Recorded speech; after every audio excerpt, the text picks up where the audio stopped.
Hello, and welcome back to another episode of Straight Up With Steph.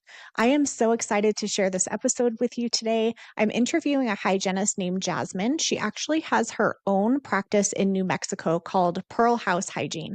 And with everything that's going on right now, as far as, this model legislation to allow assistants to start scaling and a million other things, I wanted to bring some hygienists who have created something all of their own just to show us what's possible.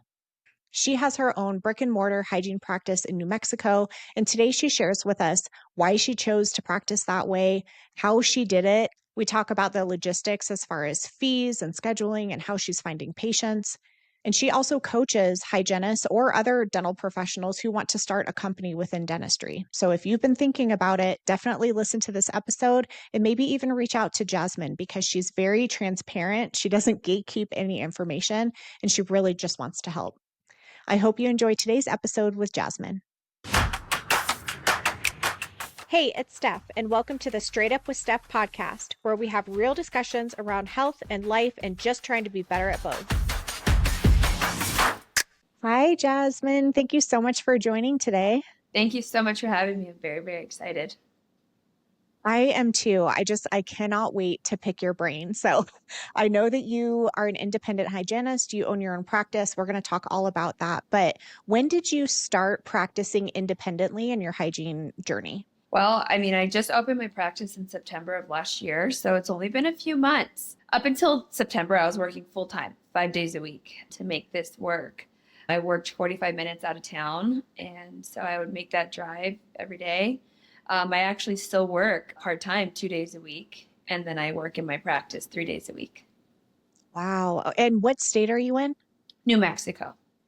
Okay. I'm in Colorado, and Okay. independent practice here has been legal since I can't remember the exact year, but it was in the 1980s. Like it's been a long time. Do you know how long it's been legal there? Yeah, 1999.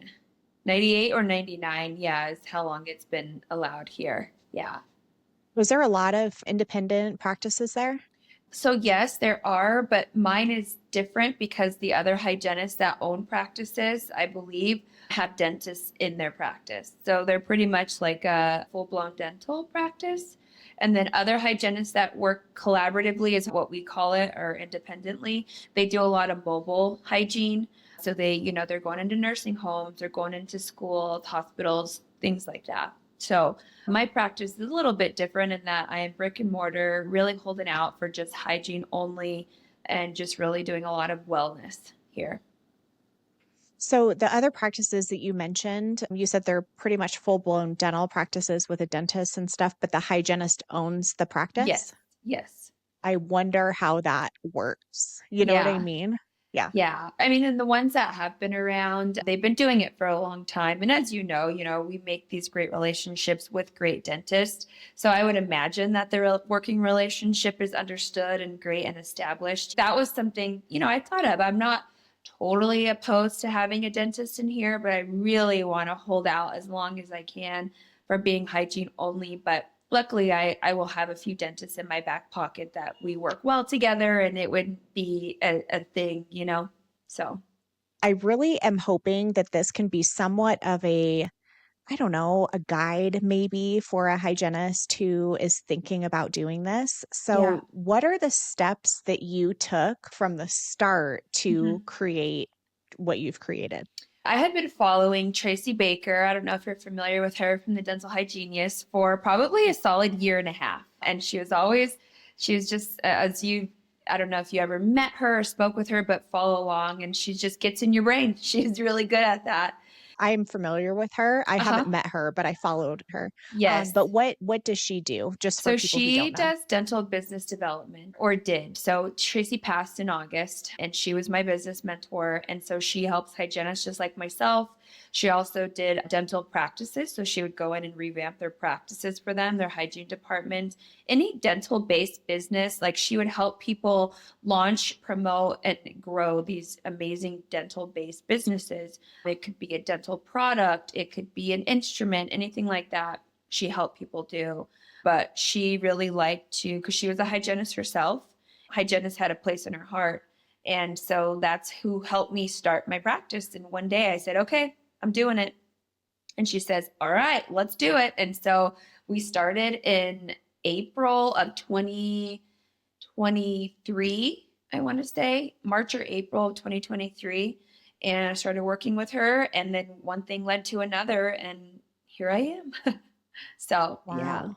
Yeah. So do you recommend if someone wants to do this, starting with a coach or a mentor? I do because in the craziest turn of events and just Tracy still working, I actually am now the owner of the dental hygienist. And I, in turn, train and coach other hygienists to do what I'm doing.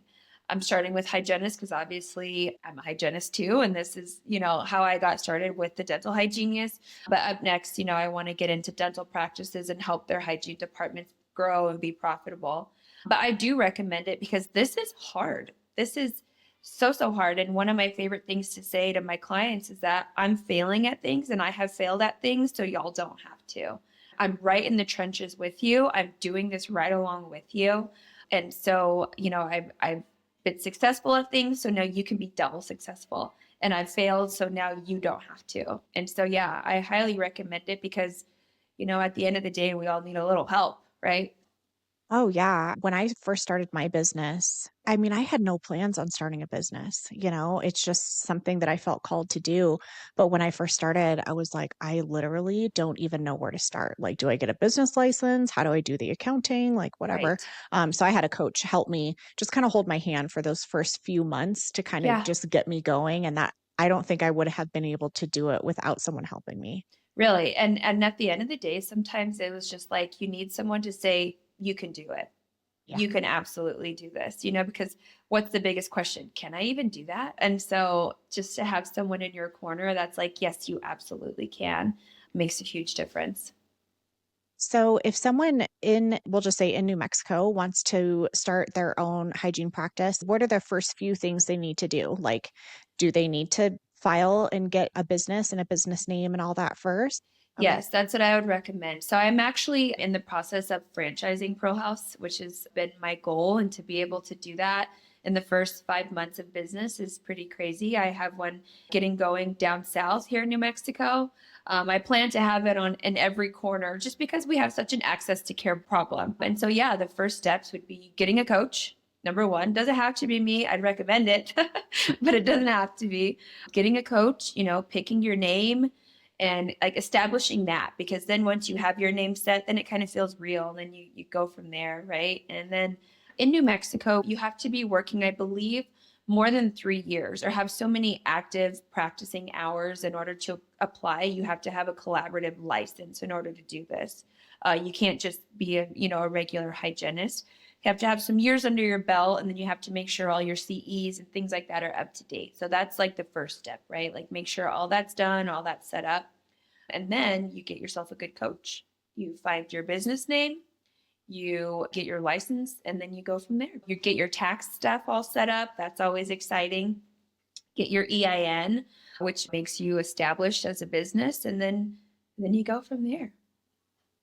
There's just so many things to think about. And honestly, I don't know about you, but all of that tax stuff, I didn't think I had that many triggers just in life, and that Mhm. is a trigger. Oh, Even you just saying it, I could I feel know. my blood pressure go up. Like, I know. it's so complicated and I don't get it, and like I don't wanna ever do anything to get in trouble, so maybe finding someone that can help with that too. Oh, 1000%. I was just talking to my best friend yesterday and I'm like, I'm so scared.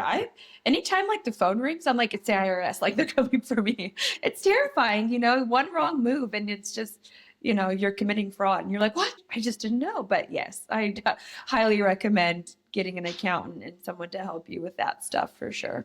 I hope the IRS is relatively forgiving to like new business owners because that's not our strong point. Right. Right. I'm like, I know teeth, sir. I count up to 32 and that's about it. So please help me. I know. It's like I'm not trying to do anything Yeah, illegal. If I am, tell me and I'll fix it. But please. yeah, anytime I get a letter in the mail that's like Oh, from the state or from the IRS, I'm just like, oh yeah. God, what is I this?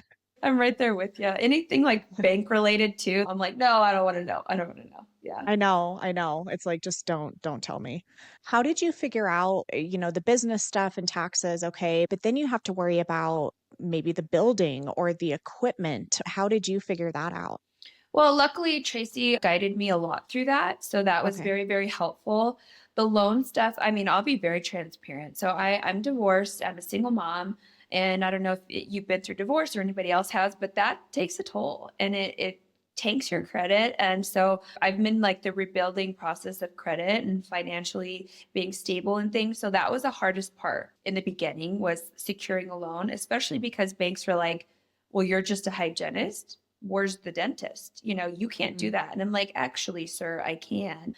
I even had a bank tell me, well, don't you have a husband that can like pay? And I'm like, They no. actually asked that? Yeah. Yeah. It was a little insane. I was like, I don't. So I had started the process. I had found my location, which I don't know if you've seen on Instagram, but I was like, this is it. I'm not going anywhere else. Like, this is it. And so I loved it. I put in my LOI, which is your letter of intent when you find a location. And I was working with all these banks, like, okay, this is what I'm doing. I was cranking everything out, my business plan. That's a really big key to securing funding too, is having a solid business plan. They really want to see, like, I gave a best case scenario, worst case scenario for 12 months. And that was kind of difficult because it's a guess, right? You're like, this is what I'll charge. And I'm praying I see 5 people a day, or I'm really hoping to see 10 people a day. So that was kind of up in the air. And so I couldn't get a loan because the banks were like, we want a loan to a dentist, not a dental hygienist. We don't really understand how this works. And Mm. so my landlord ended up coming in and funding it for me. And he gave me the loan, which I pay off, every month. And then, yeah, so it was just, he believed in me a lot. I felt like I was on an episode of Shark Tank, and I went in and I met with him and his business partners. And I just said, these are my words. I said, sir, I'm going to turn this into a dental monster. And he said, okay. So, yeah, Oh my gosh. Well, yeah. isn't it like there's those people that just like pop up in life that like save you because they believe in you. So that's Mhm. awesome. It was incredible. Yeah, really, really cool. So let's go back to the dentist thing because it Okay. sounds like there's a couple different ways, at least in New Mexico, that you collaborate with dentists. So when you started your practice, like, do you have to be in a collaborative agreement with the dentist? Do they have Yes. to be on site? How does that No. work? I have a collaborative dentist. You can have multiple collaborative dentists. I just have one. You just need one to file for your license. And so basically, her name is Dr. Osbury. She's fantastic. We work together at my other office up in Santa Fe. And she's like, heck yeah, I'd love to be your collaborative dentist. And so basically, she just signs off. She's like, I, Dr. Osbury, sign off on Jazmine's treatment. And like, I oversee, if you will, her patients. If there were needing to be any type of emergency treatment, she could be available. However, I am allowed to refer, like, say the patient comes in and they already have a dentist, they just couldn't get in for their cleaning, but they have a problem. So then, of course, they can go right back to that dentist. Or if they don't have a dentist on record, I can refer either to my collaborative dentist or any dentist, really. So, in order for the patient to see you, do they have to also have a dentist and be current with their dental exams, like their So periodic exams? that rule is actually in the process of getting changed within our board right now because that was a rule. So, say a patient came to me and they're like, I haven't been in 3, 4 years, right? Which a lot of people have. We see them. The original rule was that if they don't see a dentist within a year, so say they come see me today and then I don't see, I see them for their follow up and things like that. And in the meantime, they haven't been seen by a dentist. By law, we were not allowed to see them. And I'm like, but that defeats the whole purpose of being a collaborative hygienist because then they won't go. Then they just get lost, if they're not being seen by a dentist. So, really, what it boils down to now is just us documenting everything. I recommend that patient John Doe go see Dr. So and so to evaluate, yada, yada, yada. At the end of the day, like if they're not going to do that, we have the right to dismiss at that point because we've told them so many times, hey, you got to go see a dentist. You got to go see a dentist. I have a consent that says, you understand that there are no dentists here and it is on you to go be seen within the 12 months. Yeah. Okay. The whole idea of a collaborative dentist, Because I guess when I think of collaborative dentists, I think of it as just like making sure that you have someone that you can refer your patients to for like hard tissue care. Yes. But it sounds like it's almost like they're supervising you in a way. Is that how it Well, is? not so much. It's so hard sometimes because there's a lot of gray area, right? It's Yeah. like, Yeah. well, it says this, but it doesn't say that. And so, how does this work here? I can't answer that too well right now because we are in the process of like changing a bunch of rules. I'm the vice president of it's called High Desert Dental Hygiene Association here in New Mexico. And so it's over a bunch of counties. It's under the umbrella of NMDHA. And so we're in the process of changing a few things. And I mean, our rules are less restrictive, but there's still some restrictions that are like, let's change that up a bit. So Yeah. it's in the process for sure. Are you getting support from the dental association in New Mexico? Like, are you guys pretty much on the same page? Pretty much, yeah. Because again, we have such an access to care problem that dentists are like, heck yeah, have at it. You want to get to it. So far, there hasn't been a lot of pushback with hygiene and collaborative practices here from Oh, that's dentists. good. That's good. Yeah. Are hygienists, or this might be something that you guys are trying to change too, but are hygienists able to bill for a periodic exam? We cannot, no. So I'm an out-of-network provider. I don't know if that's another question later on if you want to get It into is. it. Yeah. Okay, I'll give a real quick so we could get into it later, but we can only bill within our scope. So Okay. prophies, fluoride, x-rays, things like that. Okay. I guess I should have checked this before we started, but It's are okay. you able to give local anesthesia like without a dentist on site? We are. You have to have a Okay. separate license for that also. So I am licensed to give anesthesia under general supervision, right? But you have to have a separate license if I wanted to inject by myself without a dentist there. Honestly, I haven't numbed someone for SRP in forever. I use Orachix for everything and Do you? King. I do. I have not injected someone for an SRP in, I'm not even joking, probably 4 years. They're Oh my like, gosh. for real. I'm like, okay, this is what's going to work. It all goes down to how you talk to them and tell them this True. works really, really well. It numbs your gums. That's all you need. You're not going to be numb forever. And they're like, that was awesome. A lot of it is like how you frame it. So much of that is like a psychological thing too, for Oh, sure. 1,000%. And I'm like, and I'm not having to poke you 7 times to clean half of your mouth. And then you come back again and I got to do it all over. Yeah. So, yeah. Especially for people, because I would imagine you have some patients that come in that haven't been in because of anxiety or because of fear. And then it's like, oh, you don't have to turn me into a pincushion to do this. Like, For sign me up. real. For real. And I always just say, it tastes nasty, but it works really well. Open up. Here we go. It does So, taste terrible, but yeah. Cetacane, which I enjoyed using, like it tastes horrible. And I don't know what is better, like when they add flavorings to try to make it taste Right. better or just leave it how it Right. is, I know. Like, I'm like, yeah. just bear with me. It works really well. I know it's disgusting, but it's either that or a needle. And they're like, oh, I'm fine. Go ahead. I know. It's like, give me the nasty stuff. How do you market yourself and find patients? Instagram. It's free and it's a ton.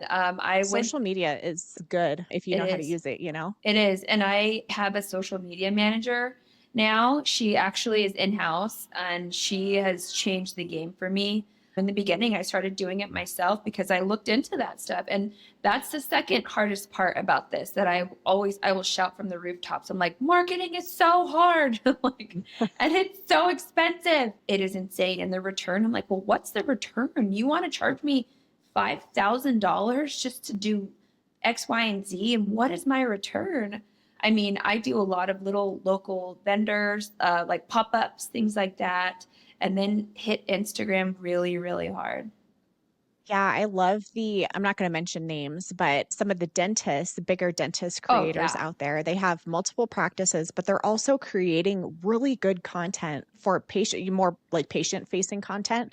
But I'm Yeah, just like, God, that's so genius I because I know. bet they're just bringing in patients like crazy with that. For real. Like, you have to be silly. You have to just put it all out there and throw it to the wind and see what comes back. It's like, at the end of the day, we're all silly. We're all just trying to do what's best for our practice and get the word out and take care of people, and if I have to dance on the internet, or say something silly or fine. It's nice too because dentists in particular, but I guess all dental clinicians, we have a reputation, right? Of like being mean or like being sadist Yeah. or whatever. And it's when you see a dentist or whoever just being silly and joking and like being lighthearted, I don't know, it's very welcoming, it's attractive. And so I would Yeah. imagine you get some patients that way. Yeah. I mean, I'm doing my darndest and it's starting. I have to remind myself I did this from the ground up. As you probably are aware, when a dental practice is started, it's usually bought, and the patients are bought by a brand new dentist. And so you're coming into a full-ish schedule. I am literally doing this from the ground up. So there are days that I have to remind myself, I'm like, it's okay. It's fine.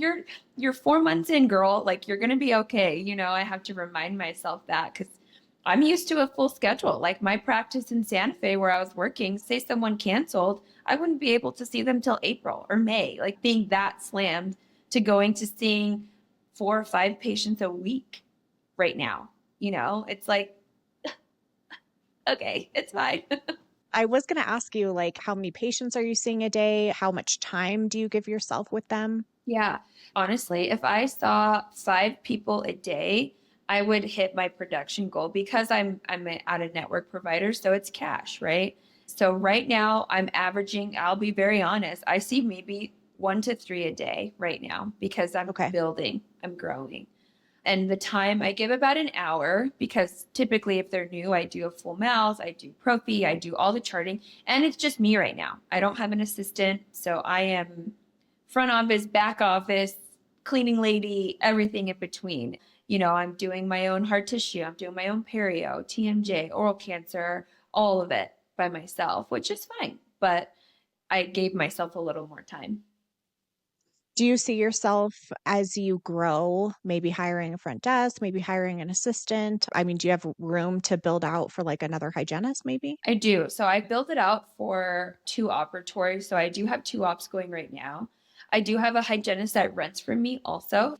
Ideally, I pray to get busy enough that I have 2 to 3 hygienists in there seeing patients all day, Mhm. right? I step out, I'm the front office and manager, right? That would be knock on wood goal. However, right now that I'm building, I do want to open it up to other collaborative hygienists that are like, yeah, use my chairs and come rent my operatory from me from time to time. I do have one hygienist that does that now a couple of days a week. I am all about like hygiene autonomy. I can do it, you can do it, and I'm going to provide you a space to do it. So I have a couple things floating, but ideally, I would love to have 2 or 3 hygienists in there cranking it out. I was actually having a conversation with the dentist last week, and we were talking about because he didn't realize independent practice was legal in Colorado. Mhm. But in my opinion, it's underutilized. Like, there's not a whole lot. I had thought about starting my own practice years ago, but I got scared with all the business stuff and I didn't do it. But I remember at the time I was like, I feel like this could be really efficient and profitable if it was more of a group, Yeah. like multiple hygienists under the same roof. Yes, exactly. So there's a couple things to that. One, a dentist can't have more than, I think it's 5 collaborative hygienists under him. I mean, he could, or he or she could be over me at my office and then have all of us. Because the way I phrase it to dentists is at no cost to you, you're getting restorative right back, right? It's Mhm. without having to pay a hygienist our overhead. We make a lot. So without having to pay our salaries, our supplies, potentially having to build out another column, another op, right? Like you send me your overflow, I send crowns, root canals, implants right back to you at no cost. I'm trained, I'm skilled, I know what to look for. Obviously, I'm not diagnosing, right? But I know what to look for. And I come up with something called like a plan of predictability. So, like each dentist, how I want to set this up, which I'm actually working on today, of rolling out a new referral program for dentists. It's like I'm curating a list of local dentists that I want to send patients to.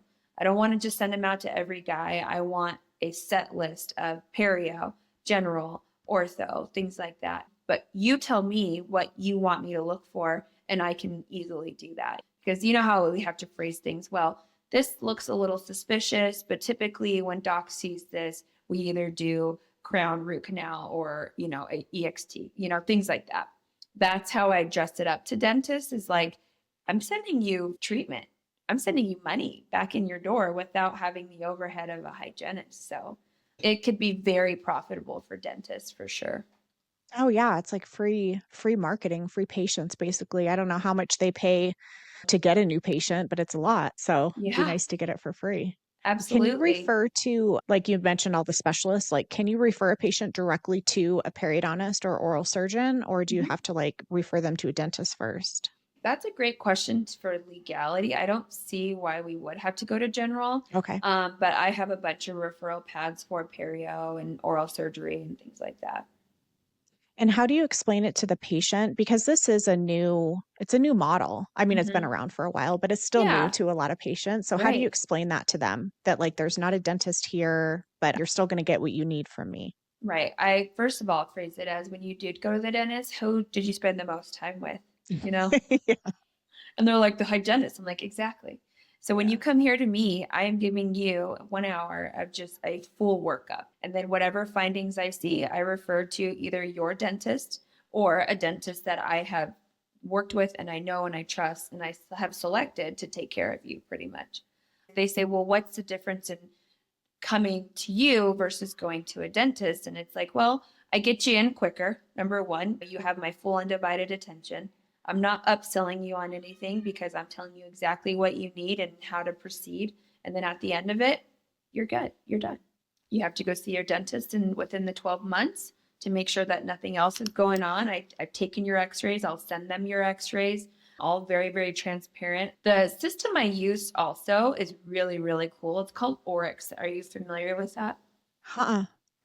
It is a newer software and it is so hygiene friendly and really easy and really cool. What I love is so when I get a new patient, I send them the welcome email and they go through it themselves. So they check off health history, dental history, and then at the end of it, based off their answers, it tells them what their oral health is like. So I'm not having to sit there and be like, oh, you have perio, or, try to like feel like I'm trying to one up them, or, you know what I mean? Trying to up them. Yeah. But it gives them a full breakdown of based off of your answers of bleeding, your gums bleed when you floss and when you brush and you have heart disease or things like that, right? It'll say, it looks like you need this type of treatment and things like that. So it's pretty cool and it's a helpful tool too.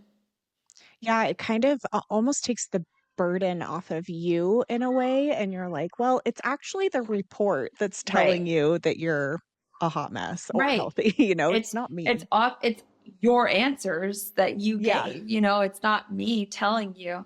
But luckily all my patients that come through are also receptive and excited and they're like, this is so cool and it's so new and so everyone has been really great when they come through.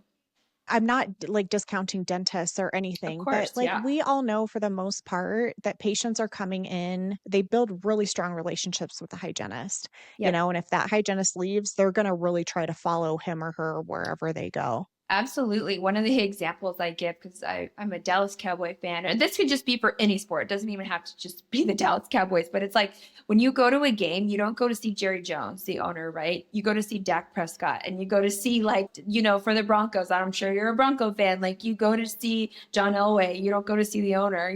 So that's how I dress it up. It's like when you go to the dentist, you go to see your hygienist. So I'm Yeah. actually working on a post that's like, no, you need a new hygienist, not a new dentist. Yeah, it's so true.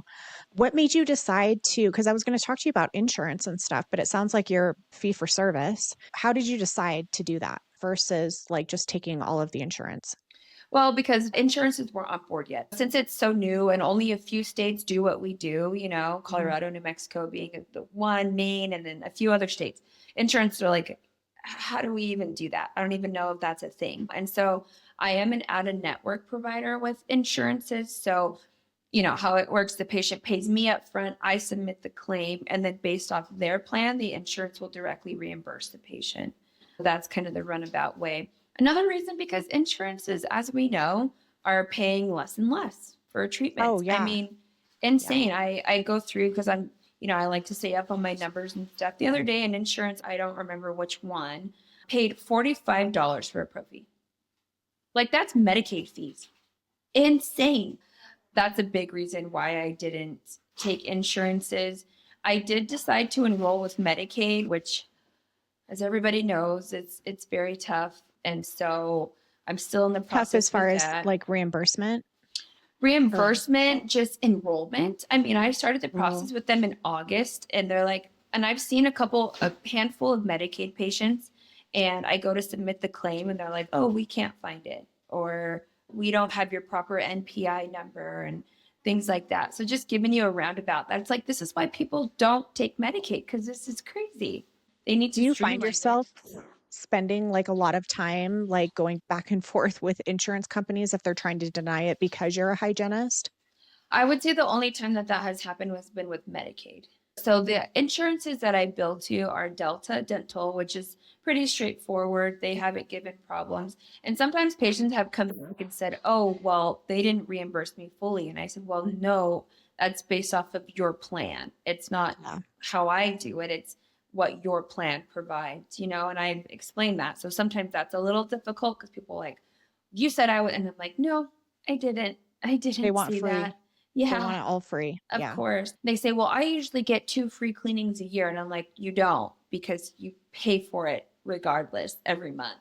And then another way that I bring it up to patients is that, like, when you have dental insurance, you have a max, right? 1,500, 1,750, and your cleanings come out of that. So why not save up, especially if you are prone to decay or you're prone to having problems? Like, why not pay out of pocket? I let people do payment plans. I have a membership plan. Like, it's very simple.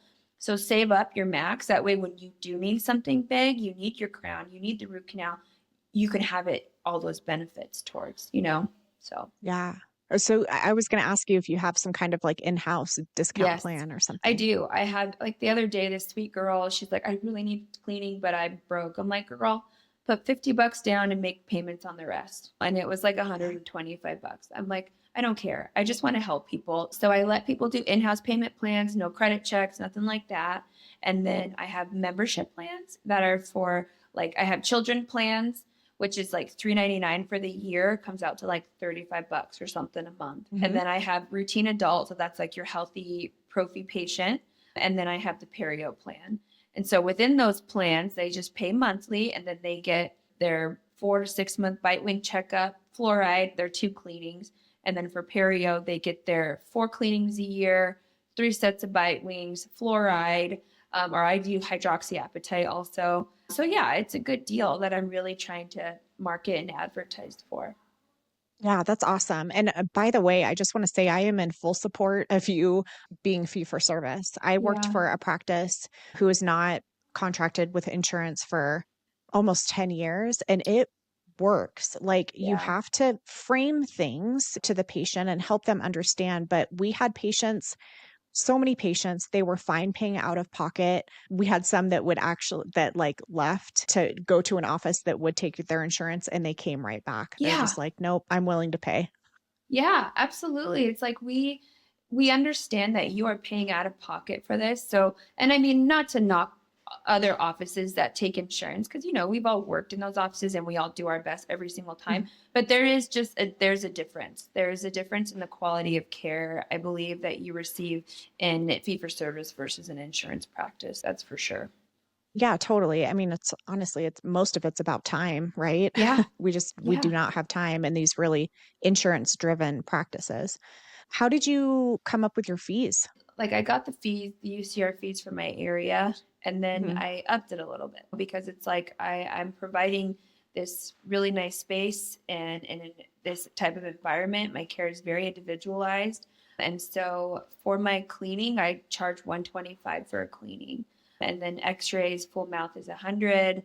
And then I kind of just broke it down from there. Everything else is pretty, like, fluoride, $35, things like that. I wanted to make it somewhat of an a la carte type of menu after their initial visit, because it's like, I'm not going to upcharge everybody every single time they come in. But at the same time, I get facials, I'm a girl's girl. I like all that stuff too. And I mean, the lowest amount to pay for a facial is like $150. And I'm like, Yeah. no, I'm charging prices to help you health wise. And so, yeah, things like Yeah, that. I mean, it literally helps their overall health, everything versus a I mean, facials are nice, but Of it's not course. really gonna help my heart probably, you Exactly. know? Exactly. And that's another big thing that I'm really trying to change the perception and the thought. It's like, oh, I have to so much for a teeth cleaning. I'm like, well, do you know what this does? Do you know Yeah. what I'm contributing to for your for your total health and your wellness? So yeah, it's just a cleaning, but did you know, things like that. Yeah, and that's such an opportunity to educate patients as far as like what exactly this is doing. It's not just polishing your teeth. Right, right. That's my Yeah. biggest pet peeve when patients come in and their gums are inflamed, they're a mess. And I'm like, all right, I'm not going to polish you because your gums are a mess. And they're like, you're not going to clean my teeth. And I'm like, I blood everywhere. I'm like, what do you mean? I know. It's That's like what I was doing I for the will last be hour. having the same conversation until I die, I feel like, Oh, as a yeah. hygienist. It's like the Yeah. 2 free cleanings a year, and then polishing is not actually cleaning your teeth. Right. Yeah. As far as, like, your fees and, like, it sounds like you've got everything set, would you say that someone practicing independently, and I'm not saying this is all about money, okay, but it Mhm. is you're running a business. Would you say someone practicing independently makes more than someone working in traditional practice? The short answer is not in the beginning. Okay. Right now, I am like strapped, girlfriend. Okay. Yeah. Yeah. and That's how and it is that at first. it is. It really is. And I had to remind myself, like, the first 2 to 3 years of business, you are getting good and you're perfecting. And then after that is when the money starts coming in. And so that's why I did plan to stay working. I work accelerated. I see close to 20 patients a day at this office, you know, and I crank it out. And that way I can keep some money coming in. Because, like I said, I'm Yeah. a single mom. And so I'm the captain of the ship. So in the beginning, no, you're not. I haven't paid myself yet, honestly, Mm. you know, and it's only me. Like I said, I don't have employees for that reason because I want to be realistic. Of course, I would love the help, of course, you know, but Yeah. I would die if I'm like, "Oh, but by the way, I can't pay you this." Like, you Can you know, imagine? Oh my no, god, I would die. I would die. And I would never want to do that to someone because I totally know and appreciate how hard everybody works. And to have that happen would just, I would be devastated. Yeah. And so, no, like there are days that I have cried to my boyfriend too. And I'm like, what was I thinking? I changed my mind. I want to go back and like do my job and go home and not have to be doing, I am on my phone constantly. But I know in my heart that this will be so, so worth it. What drives you in those times where, like, you haven't paid yourself or you wanna give up? The light at the end of the tunnel and the fact that I feel like a big sister to everybody. I'm like everybody's big hygiene sister. I feel like that's like, we can do this. So many people have said, you can't, this doesn't work, you can't. And I am such a hold my beer kind of girl that I'm like, watch, I'll cry about it for a little bit. But then Yeah. I'm like, all right, here we go. And because I think that, and this is might be a question kind of later on, but I just think that the practice of dental hygiene and the profession is at such a tipping point right now. I feel as of late that we're under attack, kind of. That's a little aggressive, but it's like I feel like the profession of dental hygiene is so underrated in terms of healthcare providers, in terms of finances. You know, we make great money, but nobody knows that. I feel that in those times that I'm ready to throw in the towel and give up, I'm like, there are a lot of people cheering me on behind the scenes and being their inspiration to do the same. So I will not give up. No, no way.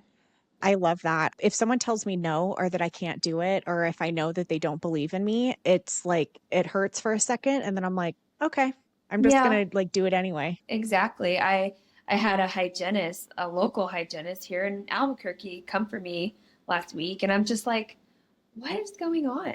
Like, you're saying we support each other, but basically saying that my practice is a lie and I'm promoting lies and that I'm not the first. And I said, well, I am the first because I only have a hygienist in here. This is a hygiene only practice.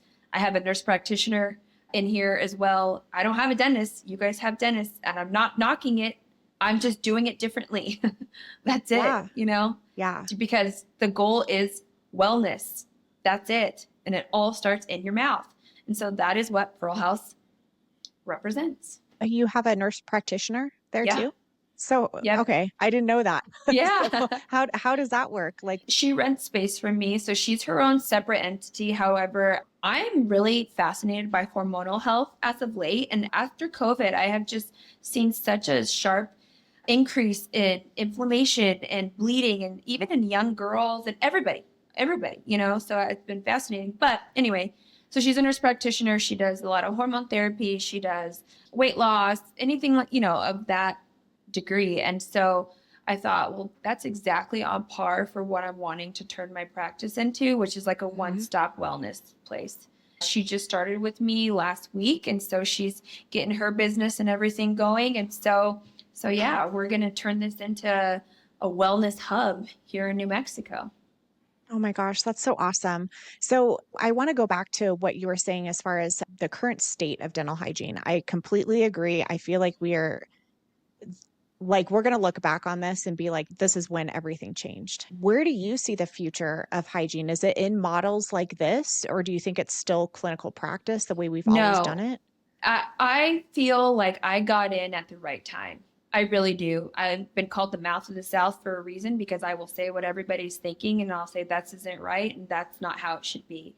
And so my goal outside of my practice is to be the champion for dental hygiene along with so many others and say, no, you can't do this, because we are, like I was just saying, at such a tipping point where I was a clinical instructor as well, and I reached out to some of my students that were, I can say this now, but they were my favorites. And they're not even practicing. And that broke my heart. I'm like, you're not, what? What do you mean you're not practicing? And they said, well, it just wasn't what I thought it was. And I'm Mm. like, what? And I don't know if you had the same thing, Steph, but like I remember graduating probably 2, 3 years into, and I'm like, what the heck? There's got to be something more. I can't Yeah. just be under the thumb of a dentist. And again, not every dentist is this way. I've worked with amazing dentists and I know that they're out there, but it can take one to make or break a situation, right? Or your whole profession that you worked your butt off for in hygiene school. But I was just so sad to hear that. And she's like, yeah, I mean, I would say a handful of us are still practicing. I'm like, what? Oh my gosh. That's another thing that drives me. It's like, no, I want to be the voice to the hygienists that are burnt out and are freaking out. And it's like, there are ways to work around it, and there are ways to be successful and provide the care that we work so hard to give. And so, with these new laws and things coming in where they're wanting to let assistants do scaling and inject and all this stuff, it's like, it's time to speak up. I mean, the time is now for sure. It's becoming clear to me that the people who are supporting assistance scaling or training people on the job or whatever, they still do not know after all this time what hygienists actually do. Right, Like, do you see us as two scrapers? Is that really it? Because if right. that's the case, then sure, of course you would think that you can train someone on the job, but we do so much more. And that's why I'm like, okay, the future, I think, is us practicing independently like what you're doing, going into nursing homes, going into hospitals, doing more education with like medical teams just to educate on health, because we are overtrained for what we're allowed to do. And I think Yeah. that's where a lot of frustration comes in. Absolutely. What it always boils down to, now that I'm a business owner myself, and I come from a family of entrepreneurs, so I have that business mindset of looking at it from a financial standpoint, and things won't change until people start losing money. How I see that is, say an office, okay, in one of these states where they took out a hygienist, or they're letting a dental student come in and scale and do this kind of stuff, right? Well, you're swapping out someone that, one, not often, and they do. I'm not saying this for everybody, but just, being around the block, you know what I'm talking about. But they don't know how to talk to patients, right? They don't know how to communicate, have that chair side. They haven't built that relationship with them where it's like, Debbie, I've been seeing you for 3 years now and you still haven't worked on this tooth. Now it's time for a root canal buildup and crown, or you know what I mean? Things like that, Yeah. in order to convert from scaling teeth to treatment. And I think that's where a hygienist is very, very valuable to a practice, because we can convert that way. We've built that relationship. And not saying that an assistant hasn't. I know that there are many amazing assistants that build those great relationships. However, It starts in the hygiene chair. And so if you swap us out for someone that is just looking to make you money, patients feel that and you'll lose their trust. And without trust, you don't make money. I agree. I don't think practices are utilizing hygienists in the best way. They're kind of looking at this daily production and making sure, that they're cranking these patients out to hit these numbers. But it's like, can we just like take a step back for a second and just look at the overall picture? If you're allowing your hygienist enough time to do what they need to do, but also build this relationship, like I don't want to say sell treatment, but Mm-hmm. really set you up to get the patient into your chair for restorative, Mm-hmm. that's where the money comes in. And if you're not giving us enough time to do that, then of course you're just going to be stuck looking at how many prophies we did that day. Right, exactly. And as a business owner, and now that I have my own practice, I have my own time, right, to do what I need Yeah. to. But I worked for a corporate office for 5 years nearly. And so they are big on time management. I also am a fan of time management, though, and how to utilize Mhm. it properly, right? And so at the end of the day, if you are working in a practice and you have an hour for a new patient, you got to do it, but you still can get it done because Yeah. it's a matter of respecting your patient's time, respecting your own time. And I posted something about this the other day in the hygienist, and it's like, I don't think and this is my opinion, but I don't think you need like an hour and a half or more. I think because then you're like, okay, a lot of time wasted. There's still time being wasted. And so it's like, be smart with your time, have your clear communication with the dentist in front office. Or if it's like, hey, I'm running behind, I'm still trying to close this. So can you start my next one? Like, things like Mhm. that. Clear communication will really make or break a situation. But if you have that communication, then you can absolutely convert and get the job done within the time that you have. Yeah, yeah, there's definitely like better ways for us to do our appointments, but also for the practice to really utilize hygienists. The practice would really need to maximize our time the most. It's Yeah, like we're working around y'all. It's like yeah, hygiene column here, we're working around you. Really. If you wanted to lessen our time and not help prioritize and maximize your hygiene column, you're going to lose money because we're going to miss definitely. stuff. If you I have an hour and we went through all the x-rays and you can see stuff is going on, be proactive over here and be like, all right, Jazz is going to run behind. I already see what's going on here. I'm going to start this. But anyway, that's a whole nother conversation for a different day because I can go on Yeah. all day about that one too. Yeah, totally. Before we wrap up, I just wanted to ask you, like, what are some pros and then some cons of working for yourself? Okay, good one. The pros are that it is my own. I can decorate it. Someone laughed. They're like, I think you just like to decorate your office. I'm like, yes, I do. You're like, And so- kinda. yeah, actually, I do. But it's all mine. I set up my own systems. I set up my own flow, production goals. It is all mine. And the pro is that the success totally falls on me and the failures totally fall on me. And that could totally go with the cons as well, right? I just signed on a new client to coach. She's out in DC, which I'm really excited about to start her own and start something similar. And she said, what do you not like? And I said, well, at the end of the day, it all falls on me. But I also like that as well. It's the hygienist in us, right? We're too like headstrong and it's us go big or go home. And so some days it's tough to just be doing it all on your own, and that would be the con, right? It's like, gosh, I wish I could just pass this off to someone else. But then the pro is that, well, I passed it off to myself, so now I'm going to just change it and do it again. Yeah. Yeah, I was a couple months ago, I was having a hard time just with the workload and I was just working way too much. And it's like, God, in a way, I miss being a full-time hygienist because I could clock in, clock out, done. I actually had weekends. I actually had days Yeah. off, but then it's like I played that forward a little bit and it's like, no, I wouldn't trade it, but there's a lot of accountability, responsibility. And at the end of the day, it is 100% on you.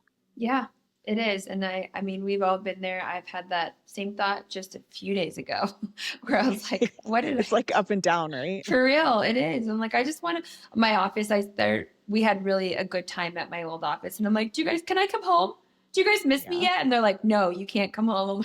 Please, let me come back. I'm tired. Yeah, Yeah, yeah. but it's so It's a worth whole it.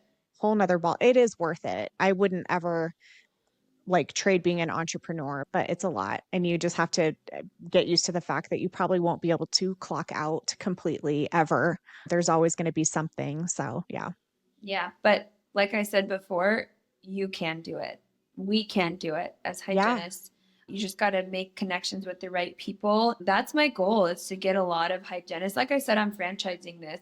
That's my Mhm. ultimate goal, is to not just here in New Mexico, but any state that allows. I'm in the talks in Arizona right now. I would love one in Colorado. Yeah. So, it's something that there's always an option. There's always an option. Yeah.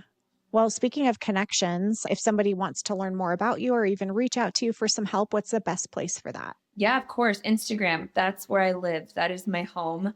Pearl House Studio or pearlhouse.nm on Instagram. You totally send me a DM. It is me responding. I talk to everybody. Also, it's the dental hygienist, her page too. That's where we run all my calls through, and that's where I set up all my consulting and coaching clients through there too. That page is It's the Dental Hygienist. Okay, awesome. Yeah, I'll make sure to link both of those accounts in the show notes so it'll be easy for people.